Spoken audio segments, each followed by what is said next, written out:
उन्होंने प्रकृति भी बनाई। निर्गुण परमात्मा से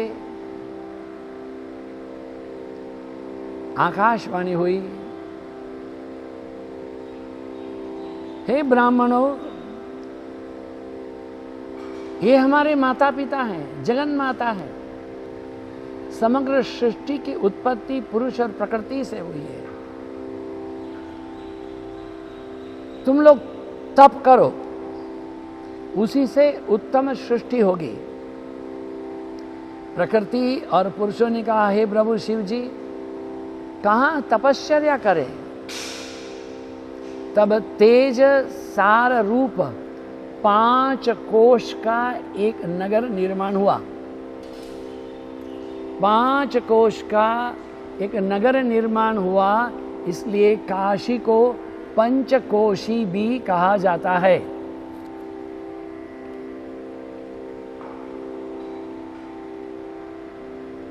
उस समय जहां गंगा बह रही थी, आकाश में भगवान विष्णु प्रकट हुए।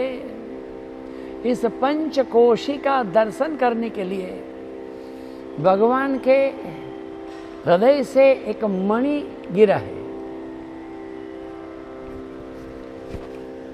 वो वस्तुतः कान से गिरा था। कान से गिर करके हृदय को स्पर्श करके नीचे गिरा। गंगा के तट पर गिरने पर उसको मणिकर्णिका घाट कहा जाता है। कहते हैं कि मणिकर्णिका घाट पर बैठ करके जब ध्यान के साथ में इसका मृत्यु होता है, वह कभी भी पुनर्जन्म को बाध्य नहीं होता है। जो पंचकोशी नगरी हमें अपने कर्मों से मुक्त करती है, उसको काशी ऐसा कहते हैं। ये कर्म क्या है? ये कर्म हमारे हैं संचित कर्म, क्रियमाण कर्म और प्रारब्ध कर्म। कर्मों से मुक्ति के लिए तप करना पड़ेगा, भगवान नाम का सुमिरन करना पड़ेगा। ये 3 कर्म क्या है? क्रियमाण पहला है। क्रियमाण जो अभी हम कर्म कर रहे हैं, हमने अपने शिवानंद आश्रम में बहुत सारे पुष्प के पौधों को लगाया। मोगरा है, बोगन भी है, बारहमासी भी है, पारिजात भी है, रजनीगंधा भी है, कनीर भी है, बहुत सारे लगाए। चंपक पुष्प भी है। अब ये जो लगा रहे हैं वो क्रियमाण है, बाद में वो बढ़ते रहेंगे। जो कर्म का बीज हमने बोया वो बढ़ता रहता है, धीरे धीरे वो बड़ा वृक्ष हो जाएगा। तब उसमें जो पुष्प खिलेंगे वो हमारा प्रारब्ध है। क्रियमाण कर्म करने के बाद में वो क्रियमाण जो जमा रहता है उसको संचित कहते हैं। वही संचित जो है भविष्य में जाकर के प्रारुद्ध बन के आता है। ऐसे हमारे जो 3 प्रकार के जो कर्म हैं, कालातीत और हमारे कर्मों से भी अतीत, यह काशी नगरी है। यहाँ प्रकृति पुरुष के ध्यान से भगवान श्री शिव जी का प्रागट्य हुआ। उसको काशी विश्वनाथ ऐसा कहते हैं। कहते हैं कि वाराणसी अति पवित्र नगरी है। इसका भी अपना एक प्रभाव है। पार्वती जी ने शिव जी से पूछा था, आप मुझे काशी है उसके महात्म्य को कहें। भगवान ने कहा कि देवी, वाराणसी तो मेरा गुप्ततम क्षेत्र है। मेरा कैलाश में रहता हूँ, किंतु काशी में मैं अज्ञातवास में रहता हूँ। जो जितेंद्रिय है जितात्मा है, जो पुरुष है और आत्मचिंतन महायोग के अभ्यास से करते हैं, वेदोक्त पाशुपत व्रत धारण करते हैं, उसको भुक्ति और मुक्ति की प्राप्ति होती है। जो मेरे भक्त हैं उनको ज्ञान की, और कितने ही तीर्थों का स्नान दर्शन करे ना करे, किंतु यदि काशी में आकर के मरे तो इनको जीवन मुक्ति होती है। कहते हैं कि हे ब्राह्मणों, साधु पृष्ठम त्वया भद्रे लोकानां सुखदं शुभं कथयामि यथार्थ वै महात्म्यं विमुक्तयोः इदं गुह्यतमं क्षेत्रं सदा वाराणसी मम सर्वेषामेव जन्तूनां हेतु मोक्षस्य सर्वदा अस्मिन् सिद्धाः सदा क्षेत्रे मदीयं व्रतमाश्रिताः नानालिङ्गधरा नित्यं मम लोकाभिकाङ्क्षिणः। काशी में जहां पर भी शिवलिंग हो वो सभी में मैं हूं। देखिए, जो कोई वर्ण का भेद नहीं है यहाँ, तुम ब्राह्मण हो, क्षत्रिय हो, शूद्र, वैश्य, जाति पाति का भेद नहीं है। सब लोग शिव जी को जल चढ़ा सकते हैं, पूजा कर सकते हैं। वो बालक हो, वृद्ध हो, अपवित्र पवित्र हो, कन्या हो, विवाहिता हो, विधवा हो, वंध्या हो, रजो दोष युक्त भी क्यों नहीं हो, प्रसव काल में मरी हो, संस्कार वाली हो, अभद्रा हो, काशी में जप करने से, काशी में मृत्यु से उनको मोक्ष की प्राप्ति होती है। ये यहाँ काशी विश्वनाथ महादेव की जो सप्तमी ज्योतिर्लिंग है, उनकी कथा की गई।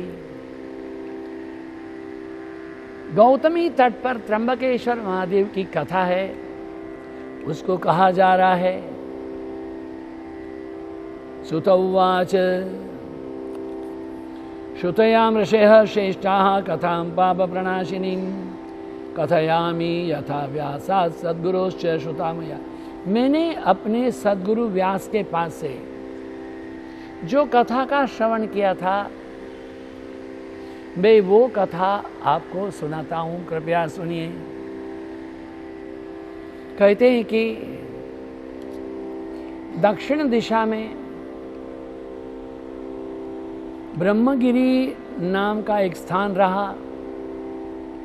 वहां प्राचीन काल में सुप्रसिद्ध महान तपस्वी गौतम ऋषि थे। इनकी पत्नी अहल्या जी परम धर्मात्मा थे। देखिए, ये अहल्या का नाम का श्रवण करने से रामचंद्र जी महाराज ने अपने वन विचरण के समय अहल्या का उद्धार किया था। वो पत्थर बनी थी, उसको अपने चरण से स्पर्श किया था और वो शल्या अहल्या बनी, ऐसी कथाएं हैं। भगवान राम के समान दूसरा कोई मर्यादा पुरुष न हुआ है, न हो सकता है।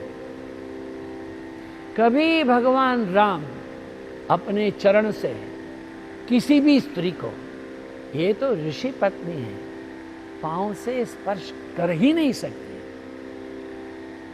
गौतम और गौतमी दोनों का बहुत प्रेम था। समीपस्थ स्थान में 100 वर्ष पर्यंत अकाल हुआ, जल नहीं था, लोग तड़पते थे। आदिवासी लोग वहां आकर के एक बहुत बड़ा गड्ढा बनाए। आप गौतम ऋषि जी से कहा, कृपा करके इसमें जल लाइए। गौतम ऋषि जी ने गंगा जी की आराधना की। गंगे चमने चैव गोदावरी सरस्वती नर्मदे सिंधु कावेरी जले अस्मिन् सन्निधिं कुरु, उसमें जल आ गया। गौतम ऋषि के तप से उन तमाम प्रजाजनों को अन्न की, जल की प्राप्ति हुई।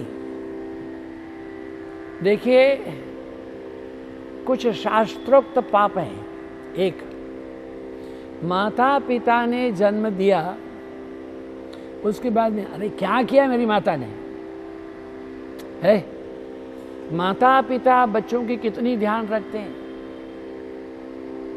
खुद नहीं खा करके उनको खिलाते हैं, अपना पेट करके पढ़ाते हैं, शादियां करवा देते हैं। तब जब माता पिता का प्रति द्वेष भाव, क्लेश भाव, ये पहला पाप है। दूसरा है गुरु। गुरु से ज्ञान प्राप्त करके, अरे क्या गुरु है, हाँ, रोज रात में सो जाता था, मेरे पांव दबाता था और मैं कहूं जाऊं, अरे बेटा क्या मेरे से, अपने कपड़े धुलवाए रे, उनका पानी हमने भरा है, उनकी लकड़ियां काटी है। गुरु से ज्ञान के बाद में ऐसे कहने वाला शिष्य महापापी होता है। तीसरा है, वैद्य से दवाई लेते रहो, अच्छे हो जाओ। वैद्य से दवाई लेकर के अच्छे हो जाओ तो बोलो वाह, हम तो सोच रहे थे कि तुम गए, वो डॉक्टर बढ़िया, क्या बढ़िया है, मेरी चमड़ी चीर करके पैसा ले लिया है, बताओ। वैद्य से ट्रीटमेंट कराने के बाद में, अच्छे हो जाने के बाद में, उस वैद्य के बारे में अशुभ, अश्लील, ये तीसरा पाप है। चौथा पाप है, कोई श्रेष्ठी के यहां आप काम कर रहे हैं, आपने काम 50 वर्ष तक किया, 15 साल की उम्र में आए थे, 65 हो गए। श्रेष्ठी ने कहा अब आपकी उम्र हुई है, मेरे को लगता है आप आते जाते रहना, किंतु अभी घर में रहिए, हम आपको तनख्वाह तो देंगे ही देंगे। आधी तनख्वाह देते रहे, निवृत्त होने पर उनको 50 लाख रुपया भी दिया।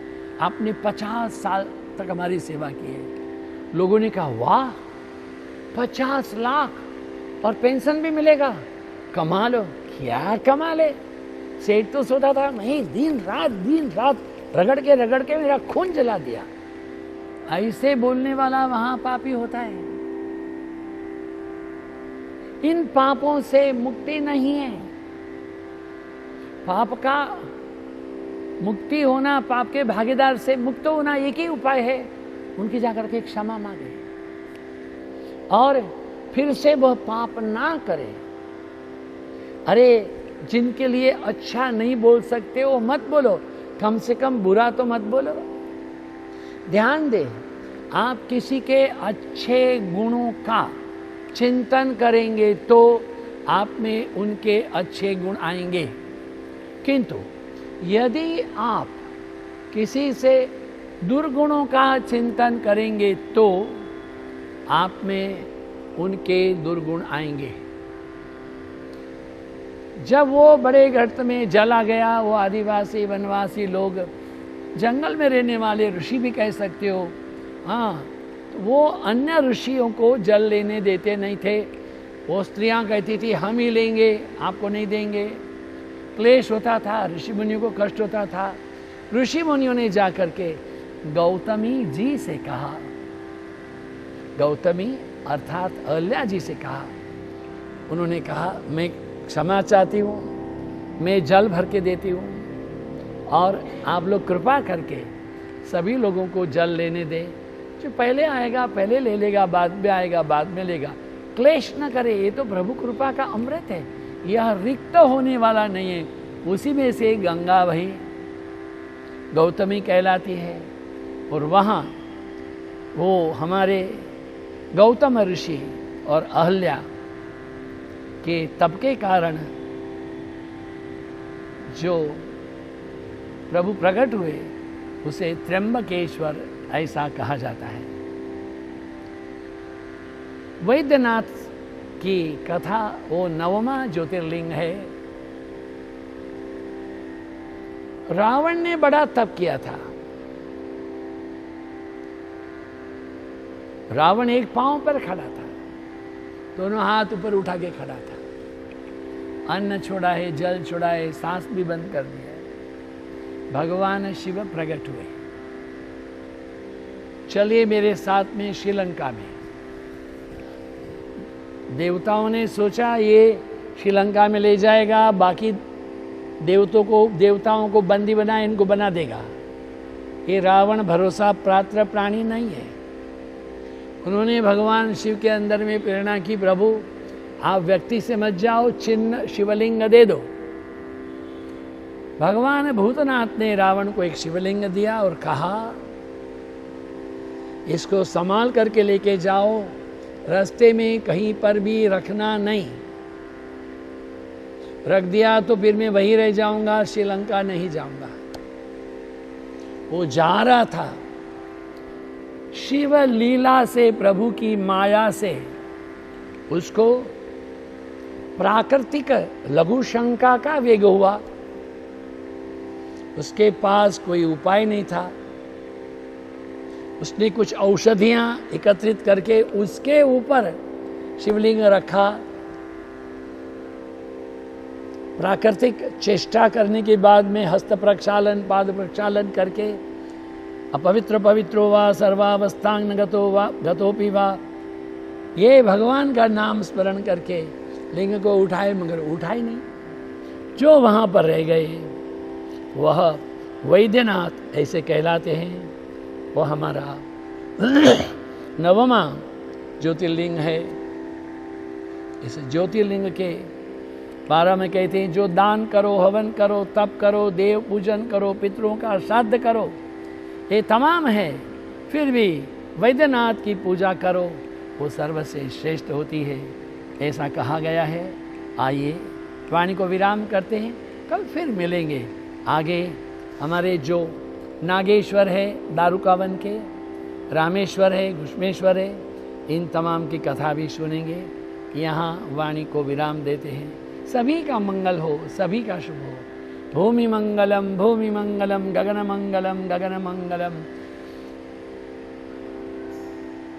मंगलम, सूर्य मंगलम, चंद्र मंगलम, वायु मंगलम, अग्नि मंगलम, जीव मंगलम, जगत मंगलम, मनोमंगलम, आत्म मंगलम, सर्व